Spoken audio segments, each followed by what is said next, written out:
샬롬 샬롬 샬롬 샬롬 샬롬. 하나님 사랑합니다. 여러분 주 안에서 사랑합니다. 야외 회의에 참여할 때 이런 제목으로 함께 23장 말씀 다시 나눕니다. 당시 시드기야가 왕의 시드기야 왕의 실정은 유다의 마지막 왕 시드기야이죠.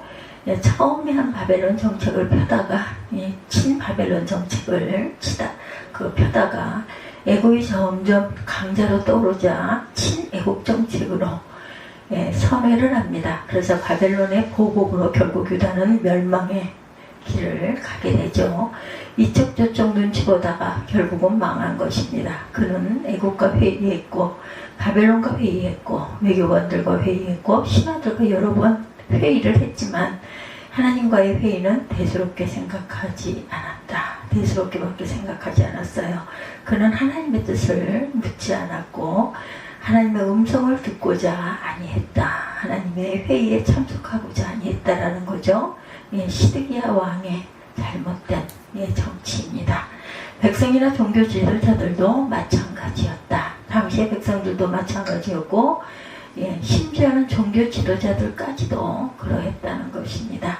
예레미야 13장은 종교 지도자들의 타락을 신랄하게 비판하고 있죠. 하나님은 당시 종교 지도자들에게 이런 안타까운 심정을 토로하십니다. 그들이 만일 나의 회의에 참여하였다면 내 백성에게 내 말을 들려서 그들로 악한 길과 악한 행위에서 돌이키게 하였으리라. 22절에 이렇게 말씀하고 계세요. 22절. 그들이 만일 나의 회의에 참여하였더라면 내 백성의 내 말을 들려 그들을 악한 길과 악한 행위에서 돌이키게 하였으리라. 항상 깨어서 주님의 뜻과 말씀을 분별할 줄 알아야 되겠죠. 그것을 왕과 백성들에게 온전하게 전달할 줄 아는 사명을 지닌 종교 지도자들까지도 영안이 감겨 있었고 귀가 막혀 있었고 당시 사회는 암울함과 절망 그 자체였습니다. 아주 풍요가 충만했던 그러한 때예요. 이때가. 그런데 오히려 영적으로는 장님들이었다. 예레미야가 예언하죠. 이런 절망의 때에 예레미야 선지자가 나타나 왕과 백성들을 향해서 울면서 예언의 말씀을 전달합니다. 왕에게는 애굽을 의지하지 말고 하나님을 의지하라고 외쳤고 애굽을 의지할 바엔 차라리 고집을 버리고 바벨론에게 항복해서 후일을 도모하라는 것이 백성을 살리는 길이다. 이렇게 호소를 합니다.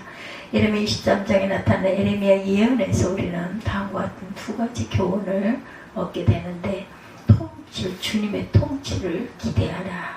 나라의 지도자 시드기야는 총체적으로 혼란에 빠뜨렸지만 오직 우리의 진정한 왕이신 주님이 다스릴 때 유다 나라에 공평과 정의와 희망이 있는 것이라는 것을 계속 외치고 있죠. 나 여호와가 말하노라. 보라, 때가 이르리니 내가 다윗에게 한 의로운 가지를 일으킬 것이라. 그가 왕이 되어 지롭게 행사하며 세상에 공평과 정의를 행할 것이며 이렇게 말하죠. 13장 5절에 주님의 통치가 임할 때 백성들은 구원을 얻고 평안한 삶을 살게 된다. 그의 나라 유다는 구원을 얻겠고 이스라엘은 평안히 거할 것이며 6절이죠. 어느 정권이 통치하든 궁극적으로 주님이 다스리시는 나라가 될 때 안정과 평화를 찾을 것이다. 야훼 회의에 그러기 때문에 참여하라. 주님은 당시 제사장과 선지자들이 다 타락했다고 말씀하시면서 내가 소집하는 회의에 참여하라고 재촉하십니다. 누가 야훼 회의에 참여하여 그 말을 알아들었으며 누가 귀를 기울여 그 말을 들었느냐. 혹자는 그것을 일컬어 야훼 이전 회의라고 칭합니다. 기도하는 사람에게는 하나님의 주최하시는 이전 회의, 공무회의에 참석하여 주님과 더불어 주님의 세계 강령을 의논하는 특권을 갖게 되죠. 주님은 오늘도 이렇게 당신과 더불어 회의에 참석해서 당신의 말씀을 귀담아 듣는 사람을 찾고 계신다.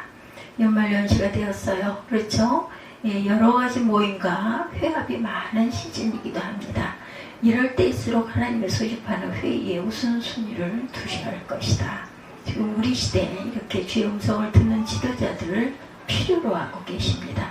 그들이 바로 역사의 선견자들, 비전아리들입니다. 그들이 바로 지금 우리의 희망이기도 하죠. 나 야훼가 말하노라. 나는 가까운데 하나님이요 먼데 하나님은 아니냐. 먼데 하나님도 되시죠. 어느 곳이나 무소부재하십니다. 주님은 먼데 계시는 것까지는 바로 가까이 계신다. 우리 가까이 계셔서 우리를 만나고 싶어 하신다고 말씀하세요. 지시하고 가르쳐 주시고 절망에 처한 백성들을 격려하고 싶어 하신다. 눈물의 선지자가 필요할 때입니다. 프란시스 쉐퍼 박사 1912년부터 1984년까지 계셨던 분이세요. 프란시스 쉐퍼 박사는 20세기 선견자 가운데 한 사람이고 스위스에서는 이렇게 라브니 운동을 하시면서 기독교 지성과 사상을 이끄셨죠. 그는 기독교적 영향력을 상실한 유럽 문명과 희망을 상실한 20세기 문명, 그리고 그 속에서 아무 역할을 감당치 못한 채 죽어가는 기독교의 모습을 바라보며 안타까워하셨어요. 그는 눈물로 설교하고 눈물로 기도하고 눈물로 가르침에 호소했습니다. 그래서 20세기 세계 기독교 역사에 가장 의미 있는 영향력을 남긴 지도자가 바로 쉐퍼 박사였다고 말한 바가 있습니다. 그의 뒤를 따라 여러 나라에서 소위 세상을 바꾸고 교회를 개혁 갱신하려는 많은 지도자들이 일어났죠. 그러나 아무도 쉐퍼 박사만큼 영향력을 끼치지는 못했다고 하죠. 그 이유에 대해서 신학자 카슨 박사는 쉐퍼 박사에게 있었던 눈물이 없는 때문이다, 이렇게 진단하고 있습니다. 쉐퍼 박사와 비슷한, 그보다 더 정확하고 예리한 문명 분석과 교회 비판하려는 사람들은 많아졌지만 오늘의 시대를 끌어안고 정말 기도하고 눈물을 흘리는 그런 사람들은 찾아보기가 어려운 시대가 되었다.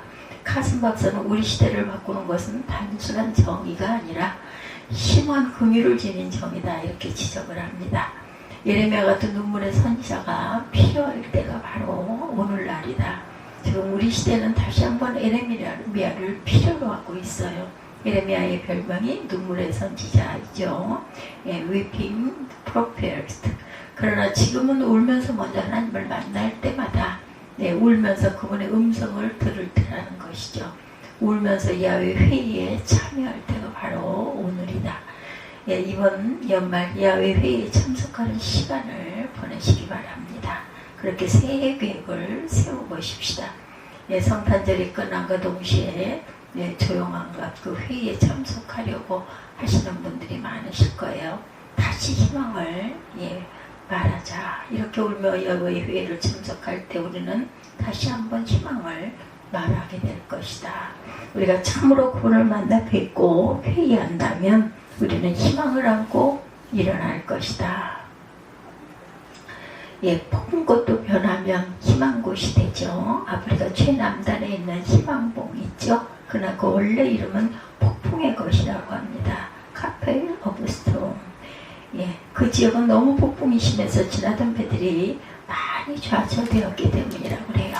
그러나 1497년 스페인의 항해사 바스코다가마가 이곳을 통과해서 인도양으로 가는 항해에 성공한 후에 이곳의 명칭을 폭풍곳이 아닌 희망곳으로 바뀌어졌다 그러죠. 험한 폭풍의 그런 해협이 바로 신비한 땅 인도로 가는 길목이었던 것입니다. 우리 인생길에 종종 폭풍길을 경험하지만 그것을 극복하고 나면 그것은 희망봉으로 변한다. 그것 때문에 도리어 약속 땅으로 더 지은 길로 가기 때문이다. 오늘날 우리가 개인적 또는 국가적으로 겪는 폭풍 같은 현실이 변해서 복된 나라로 가는 희망의 지름길이 되기를 주님의 이름으로 축복합니다.